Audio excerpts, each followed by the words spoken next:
കോൺഗ്രസിനകത്തൊരു കാലതാമസമോ ആശയക്കുഴപ്പമോ അല്ലെങ്കിൽ മറ്റെന്തെങ്കിലും തരത്തിലുള്ള ഒന്നും ഉണ്ടായിട്ടില്ല. നിരവധി പേരുകൾ ചർച്ച ചെയ്തു. ആ പേരുകളിൽ നിന്ന് എന്നെ പാർട്ടി കൊച്ചി നിയോജകമണ്ഡലത്തിൻ്റെ UDF സ്ഥാനാർത്ഥിയായി പരിഗണിച്ചു എന്നുള്ളതാണ്. കേരളത്തിൽ കഴിഞ്ഞ 10 വർഷക്കാലത്തെ പിണറായി വിജയൻ്റെ ഭരണത്തിന് അന്ത്യം കുറിക്കുന്ന ഒരു തെരഞ്ഞെടുപ്പായിരിക്കും. മാർക്സിസ്റ്റ് കമ്മ്യൂണിസ്റ്റ് പാർട്ടിക്ക് ചരിത്രത്തിലെ ഏറ്റവും വലിയ പരാജയമായിരിക്കും ഉണ്ടാകുക. ഈ ജില്ലയിൽ 14 സീറ്റുണ്ട്. 14 സീറ്റിലും ചരിത്രത്തിലെ ഏറ്റവും വലിയ ഭൂരിപക്ഷത്തോടു കൂടിയിട്ടായിരിക്കും UDF അധികാരത്തിലേക്ക് വരിക. യഥാർത്ഥ സ്ഥാനാർത്ഥിമാരായി വരേണ്ട ആളുകളെ മാറ്റി നിർത്തി സ്വന്തം ഭാര്യയ്ക്ക് സീറ്റ് വാങ്ങിച്ചു കൊടുക്കുന്ന തരത്തിലേക്ക് ഒരു പാർട്ടി സെക്രട്ടറി അതപ്പതിച്ചിരിക്കുന്നു എന്നാണ് അവർ പറയുന്നത്. 10 വർഷക്കാലം ഇടതുപക്ഷ MLA ആണ്. 10 വർഷക്കാലം പിണറായി വിജയൻ്റെ ഭരണമാണ്.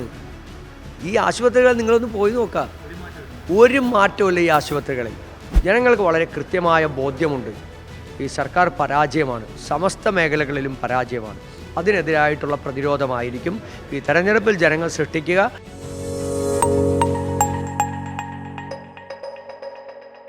ഒരുപാട് ആകാംക്ഷകൾക്കൊടുവിലാണ് കൊച്ചി നിയോജക മണ്ഡലത്തിൽ DCC പ്രസിഡന്റ് മുഹമ്മദ് ഷിയാസിനെ സ്ഥാനാർത്ഥിയായി പ്രഖ്യാപിച്ചത്. ഷിയാസ് നമ്മോടൊപ്പം ചെയ്തുകൊണ്ട് ഒരുപാട് കാത്തിരിക്കേണ്ടി വന്നു താങ്കളാണ് സ്ഥാനാർത്ഥിയാണെന്ന് മനസ്സിലാക്കാൻ. അതിന് ഒരുപാട് പിടിവലികൾ നടന്നു അല്ലേ? അങ്ങനെയൊന്നും ഉണ്ടായിട്ടില്ല. കോൺഗ്രസ് ഒരു ജനാധിപത്യ പാർട്ടിയാണ്, നിരവധി നേതാക്കന്മാരുള്ളൊരു പാർട്ടിയാണ്. സ്വാഭാവികമായും ഒരു നിയോജകമണ്ഡലത്തിൻ്റെ സ്ഥാനാർത്ഥി ഒരു പദവിയിലേക്ക് ആളുകളെ പരിഗണിക്കുമ്പോൾ ഒന്നിലധികം പേരുകളുണ്ടാകും.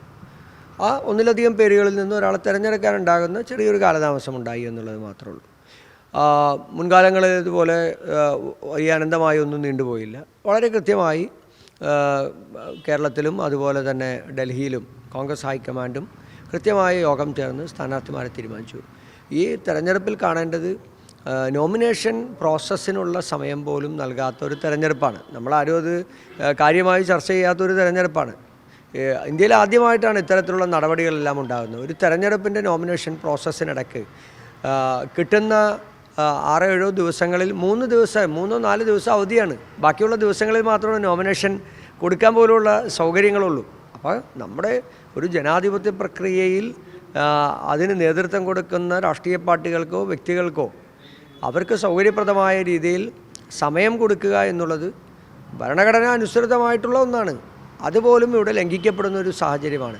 അപ്പോൾ അതുകൊണ്ട് ചുരുങ്ങിയ സമയത്തിനുള്ളിൽ തെരഞ്ഞെടുപ്പിൻ്റെ പ്രോസസ്സുകളെല്ലാം പൂർത്തീകരിക്കാൻ സാധിക്കും. അപ്പോൾ അങ്ങനെ ഒരു കോൺഗ്രസിനകത്തൊരു കാലതാമസമോ ആശയക്കുഴപ്പമോ അല്ലെങ്കിൽ മറ്റെന്തെങ്കിലും തരത്തിലുള്ള ഒന്നും ഉണ്ടായിട്ടില്ല.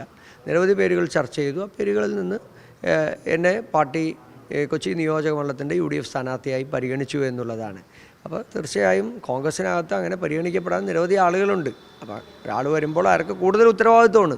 കാരണം തന്നെപ്പോലെ അല്ലെങ്കിൽ തന്നേക്കാൾ കുറേ കൂടി നന്നായി പരിഗണിക്കപ്പെടേണ്ട ആളുകൾ കൂടി ഉണ്ട് എന്നുള്ള ബോധ്യം കൂടി പരിഗണിക്കപ്പെടുന്ന ആളുകൾക്കുണ്ടാകണമെന്നുള്ളതാണ്. ഞാനങ്ങനെയാണ് അതിനെ കാണുകയും ചെയ്യുന്നത്. തീർച്ചയായിട്ടും. അതായത് കുറച്ച് നാളുകൾക്ക് മുമ്പ് ഞാനും ഞങ്ങളുടെ ചീഫ് എഡിറ്ററും കൂടി സംസാരിക്കുന്ന ഇടയിൽ തന്നെ പറഞ്ഞു, വിവാദമായ പല കാര്യങ്ങളിലും താങ്കൾ ഇടപെടുമ്പോൾ താങ്കൾക്ക് ഭയമില്ലെന്ന് ചോദിച്ചപ്പോൾ താങ്കൾ പറഞ്ഞത് ഞാൻ ഒരിക്കലും സീറ്റ് മോഹിക്കുന്നില്ല എന്നാണ് പറഞ്ഞത്.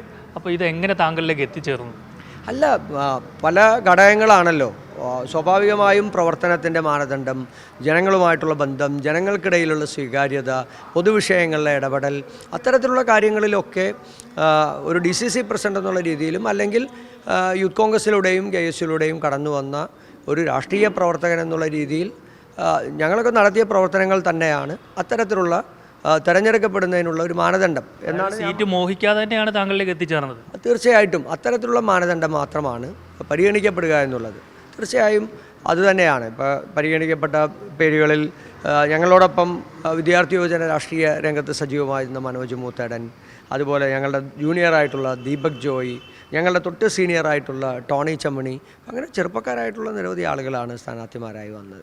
വലിയൊരു മാറ്റം ഇത്തവണ പ്രതീക്ഷിക്കാമല്ലേ? തീർച്ചയായിട്ടും. കേരളത്തിൽ കഴിഞ്ഞ 10 വർഷക്കാലത്തെ പിണറായി വിജയൻ്റെ ഭരണത്തിന് അന്ത്യം കുറിക്കുന്ന ഒരു തെരഞ്ഞെടുപ്പായിരിക്കും.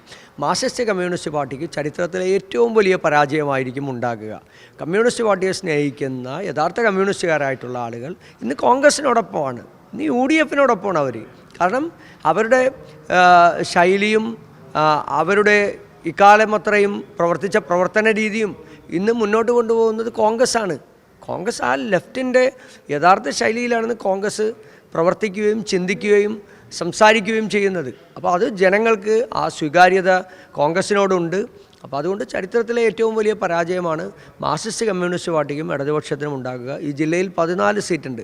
14 സീറ്റിലും ചരിത്രത്തിലെ ഏറ്റവും വലിയ ഭൂരിപക്ഷത്തോട് കൂടിയിട്ടായിരിക്കും UDF അധികാരത്തിലേക്ക് വരിക. ഞങ്ങളിത് വെറുതെ വെറുമ്പാക്കായി ഞങ്ങൾ പറയുന്നതല്ല. ഒന്ന്, കഴിഞ്ഞ 10 വർഷക്കാലത്തെ ഈ സർക്കാരിനോടുള്ള ഒരു വലിയ വിരോധം കേരളത്തിലെ സാധാരണക്കാരായിട്ടുള്ള ആളുകൾ മുതൽ മേൽത്തട്ടിലുള്ള ആളുകൾക്ക് വരെയുണ്ട്. രണ്ടാമത്തേത്, ഈ തെരഞ്ഞെടുപ്പിൻ്റെ ഒരു പ്രക്രിയ, അതിൻ്റെ ഒരു മുന്നൊരുക്ക പ്രവർത്തനം, വോട്ടർ പട്ടികയിൽ പേര് ചേർക്കുക, ബൂത്ത് കമ്മിറ്റികൾ ഉണ്ടാക്കുക, അത് സജീവമാക്കുക, ഭവന സന്ദർശനം നടത്തുക, ആളുകളോട് രാഷ്ട്രീയം പറയുക, ഇതൊക്കെ കോൺഗ്രസ് മുൻകാലങ്ങളിൽ നിന്ന് വ്യത്യസ്തമായി വളരെ ഫലപ്രദമായ രീതിയിൽ അത് മുന്നോട്ട് കൊണ്ടുപോകുന്നുണ്ട്. നാലാമത്തേത്, തെരഞ്ഞെടുപ്പിൻ്റെ സ്ഥാനാർത്ഥി നിർണയം, സ്ഥാനാർത്ഥികളുടെ പ്രവർത്തനങ്ങൾ, തെരഞ്ഞെടുപ്പിൻ്റെ ചിട്ടയായ പ്രവർത്തനം. ഇത് ഇനി രാഷ്ട്രീയമാണ് തെരഞ്ഞെടുപ്പിൽ ചർച്ച ചെയ്യപ്പെടുക. ഇനി വരുന്ന 20 ദിവസക്കാലം കേരളത്തിൽ രാഷ്ട്രീയം ചർച്ച ചെയ്യുകയാണ്. ആ രാഷ്ട്രീയത്തിൽ കേരളത്തിലെ പിണറായി വിജയനും മാർക്സിസ്റ്റ് കമ്മ്യൂണിസ്റ്റ് പാർട്ടിക്കും ഒരു മറുപടിയും അവർക്ക് പറയാൻ കഴിയില്ല. അവരിപ്പോൾ തന്നെ പ്രതിരോധത്തിലാണ്. പാർട്ടിയുടെ ഈറ്റില്ലമായ കണ്ണൂരിൽ പോലും പാർട്ടി നേതാക്കന്മാർ, സഖാവ് ഗോവിന്ദൻ മാഷിൻ്റെ ഭാര്യ മത്സരിക്കുന്ന തളിപ്പറമ്പിൽ പോലും പാർട്ടി ജില്ലാ സെക്രട്ടേറിയറ്റ് മെമ്പർ സ്ഥാനാർത്ഥിയായി മത്സരിക്കുകയാണ്. അവരെ തിരഞ്ഞെടുത്തതിലുള്ള പ്രതിഷേധമാണ് അത്. പാർട്ടി പ്രവർത്തകരോടും അല്ലെങ്കിൽ യഥാർത്ഥ സ്ഥാനാർത്ഥിമാരായി വരേണ്ട ആളുകളെ മാറ്റി നിർത്തി സ്വന്തം ഭാര്യയ്ക്ക് സീറ്റ് വാങ്ങിച്ചു കൊടുക്കുന്ന തരത്തിലേക്ക് ഒരു പാർട്ടി സെക്രട്ടറി അതപ്പതിച്ചിരിക്കുന്നു എന്നാണ് അവർ പറയുന്നത്. അപ്പോൾ അത്തരത്തിലുള്ളൊരു വലിയ ചരിത്രത്തിലെ ഏറ്റവും വലിയ ഒരു ദുർബലമായ ഒരു സാഹചര്യത്തിലേക്ക് ഇന്ന് കമ്മ്യൂണിസ്റ്റ് പാർട്ടി മാറി. പിന്നീട് BJPയും സംഘപരിവാറുമായിട്ടുള്ള അവിശുദ്ധ കൂട്ടുകെട്ട് ഇന്ന് പകൽ പോലെ വ്യക്തമല്ലേ.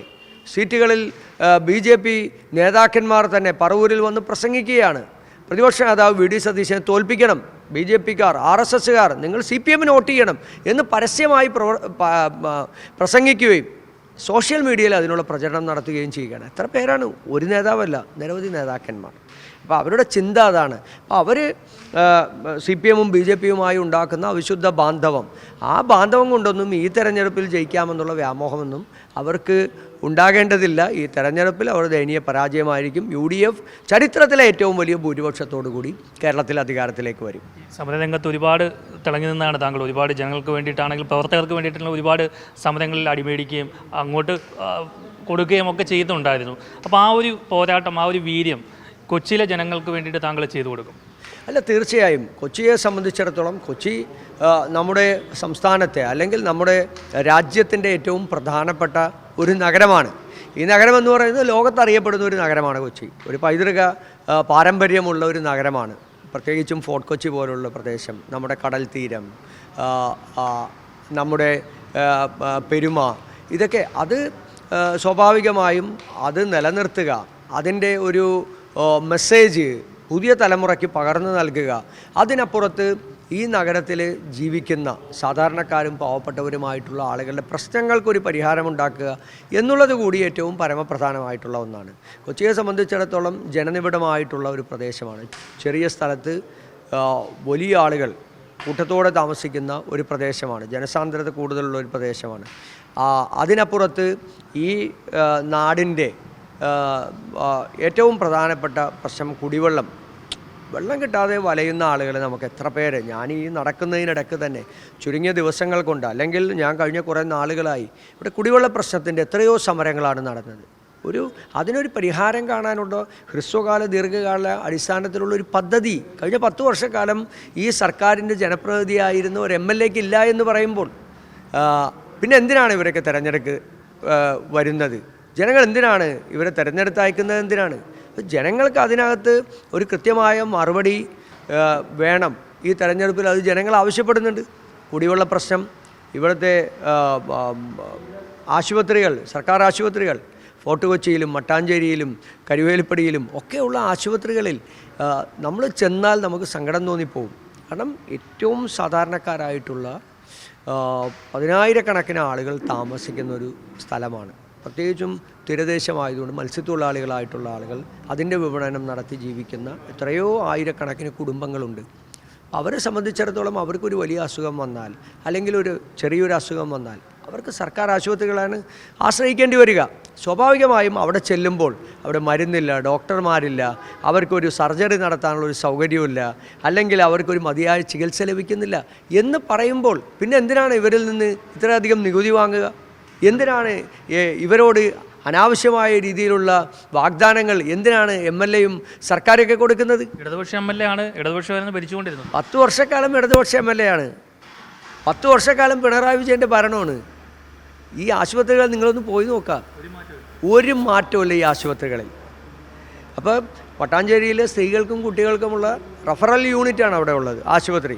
അവിടെ അവരെ കൊണ്ട് ചെന്നാൽ അവരെ നേരെ വിടുന്നത് കളമശ്ശേരി മെഡിക്കൽ കോളേജിലേക്ക്, കോട്ടയം മെഡിക്കൽ കോളേജിലേക്കാണ് റെഫർ ചെയ്യുന്നത്.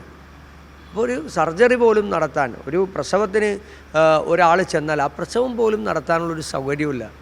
ഫോർട്ട് കൊച്ചിയിൽ ഒരു കിടത്തി ചികിത്സയില്ല.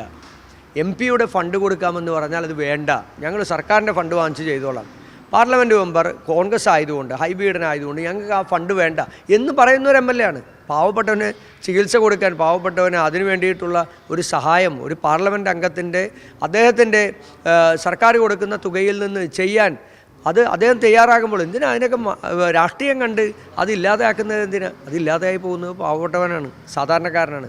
അത്തരത്തിലുള്ള ജനകീയ വിഷയങ്ങൾ, നിത്യോപയോഗ സാധനങ്ങളുടെ വിലവർധനവ്, തൊഴിലില്ലായ്മ, വിദ്യാഭ്യാസ രംഗത്തെ തകർച്ച, നമ്മുടെ ഏറ്റവും അവസാനം ശബരിമല സ്വർണ്ണക്കൊള്ള ഉൾപ്പെടെ എത്രയും കോടിക്കണക്കിന് രൂപയല്ലേ പ്രചരണം നടത്താൻ പിണറായി വിജയൻ്റെ പടം വച്ച് ഈ കൊച്ചി ഉൾപ്പെടെയുള്ള പ്രദേശത്ത് പോയാൽ കാണാം എത്ര സ്ഥലത്താണ് പരസ്യ ഹോർഡിങ്ങുകൾ. മറ്റാരുണ്ട് എന്നാണ് ചോദിക്കുന്നത്. മറ്റാരുണ്ട് എന്ന് ചോദിക്കുന്നത് അഴിമതി നടത്താനും അതുപോലെ തന്നെ സ്വർണ്ണക്കൊള്ള നടത്താനും ഈ രാജ്യത്ത് ഏകാധിപത്യ ഭരണം നടത്താനും അക്രമം നടത്താനും ഇവരെ കഴിഞ്ഞല്ലാതെ മറ്റാരുമില്ല. ഇവരാണ് അതിൻ്റെ മുമ്പിൽ. അതാണ് അവരുടെ മുദ്രാവാക്യത്തിൻ്റെ പ്രസക്തി എന്ന് പറയുന്നത്. ഒരു ഭരണവിരുദ്ധ വികാരം അനുകൂലമായി വരും. തീർച്ചയായിട്ടും ഈ തെരഞ്ഞെടുപ്പിൽ ചർച്ച ചെയ്യപ്പെടുന്ന വിഷയം ജനങ്ങളുടെ അടിസ്ഥാനപരമായിട്ടുള്ള ജീവിതവുമായി ബന്ധപ്പെട്ടുള്ള പ്രശ്നങ്ങളാണ്. ആ പ്രശ്നങ്ങൾക്ക് മറുപടി പറഞ്ഞ സർക്കാരിനും ഇടതുമുന്നണിക്കും പോകാൻ സാധിക്കുകയുള്ളൂ. ആ മറുപടിയാണ് ജനങ്ങൾ ആഗ്രഹിക്കുന്നത്. ആ മറുപടി കേട്ടാൽ ജനങ്ങൾ ഈ സർക്കാരിനെതിരായ നിലപാട് സ്വീകരിക്കുകയും സർക്കാരിനെതിരായി വിധി എഴുതും. അതിലേക്കാണ് ഞങ്ങൾ ഈ തെരഞ്ഞെടുപ്പിനെ കൊണ്ടുപോകുന്നത്. ഈ ദുർഭരണത്തെ അവസാനിപ്പിക്കണം. ഞങ്ങൾ പറഞ്ഞ ഓൾട്ടർനേറ്റീവ് ഉണ്ട്, ഞങ്ങൾക്ക് കുറേ കാര്യങ്ങൾ ചെയ്യാനുണ്ട്. ജനങ്ങളോട് ഞങ്ങൾ നിരവധി കാര്യങ്ങൾ പറഞ്ഞിട്ടുണ്ട്.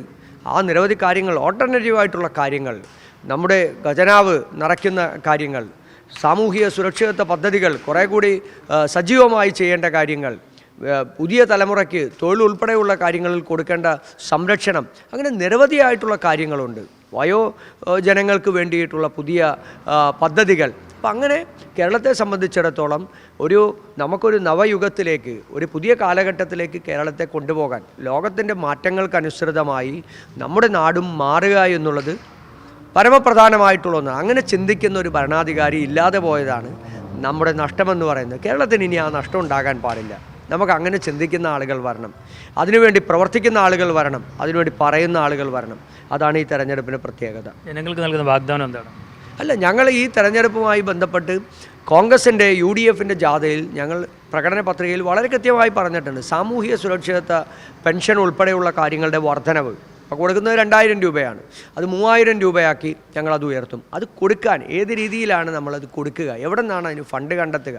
സർക്കാർ ചെയ്യുന്നത് പോലെ മറ്റ് ഡിപ്പാർട്ട്മെൻറ്റുകളിൽ നിന്നോ മറ്റുള്ള കൊള്ളപ്പലിശക്കാരിൽ നിന്നോ പണം വാങ്ങിയിട്ടല്ല ഇതൊന്നും കൊടുക്കുക. അത് അടുത്തു വരുന്ന സർക്കാരിൻ്റെ തലയിലായിക്കൊള്ളട്ടെ, അല്ലെങ്കിൽ വരാനിരിക്കുന്ന നാളുകളിൽ അത് സർക്കാരിനൊരു തീരാബാധ്യത ആകട്ടെ എന്നുള്ള ചിന്തയല്ല. നമുക്കുള്ള ഒരു പ്രശ്നം അതിന് പണം കണ്ടെത്തുക. അത് ഏത് രീതിയിലായിരിക്കണം, ജനങ്ങളെ ബുദ്ധിമുട്ടിക്കാതെ ആ പണം കണ്ടെത്തി ഈ സാമൂഹിക സുരക്ഷിതത്വ പദ്ധതികൾ മുന്നോട്ട് കൊണ്ടുപോകുന്നത്.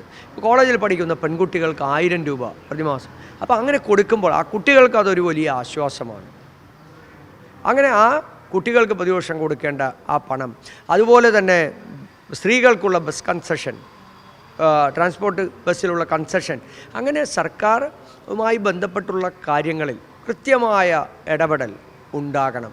ലൈഫ് ഭവന പദ്ധതിയുമായി ബന്ധപ്പെട്ട് ഉമ്മൻചാണ്ടി സർക്കാരിൻ്റെ കാലഘട്ടത്തിൽ 4.5 ലക്ഷത്തിലധികം വരുന്ന ഭവന പദ്ധതികളാണ് അന്ന് നടപ്പിലാക്കിയത്.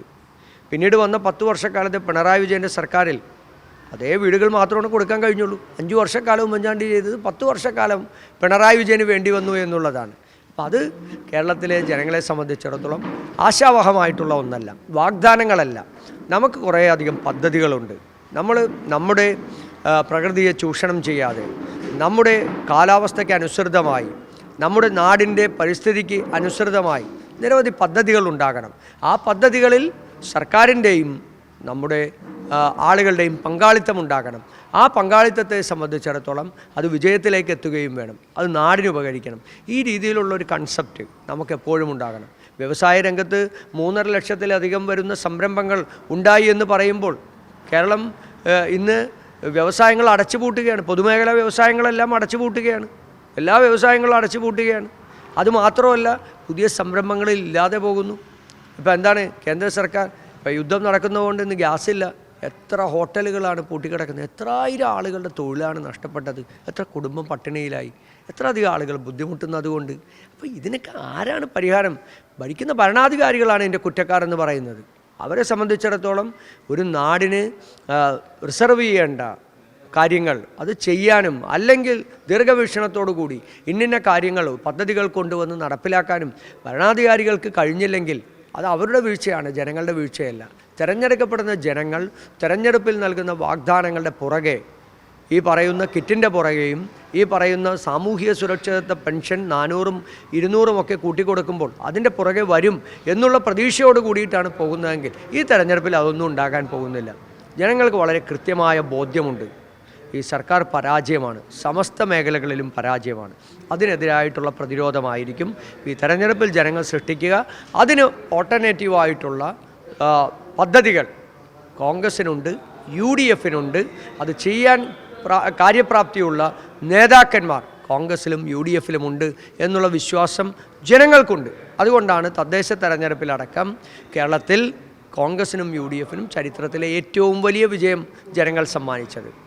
എന്നാലും ഉറങ്ങിക്കിടന്ന UDF ഉണർന്നെണീറ്റത് DCC പ്രസിഡൻ്റായിട്ട് മുഹമ്മദ് ഷിയാസ് വന്നതിന് ശേഷമാണ്. ശക്തമായ സമരം എറണാകുളത്ത് ഉണ്ടായപ്പോഴാണ് കോൺഗ്രസ് ഒന്ന് ഉണർന്നത്. കേരളം ഒട്ടാകെ ആ ഒരു ആവേശം അലയടിച്ചു. എന്തായാലും അത് കൊച്ചിയിലും പ്രതീക്ഷിക്കുകയാണ് മുഹമ്മദ് ഷിയാസ്. കൊച്ചിയിൽ നിന്നും R. പിയൂഷ്, മറുനാടൻ മലയാളി.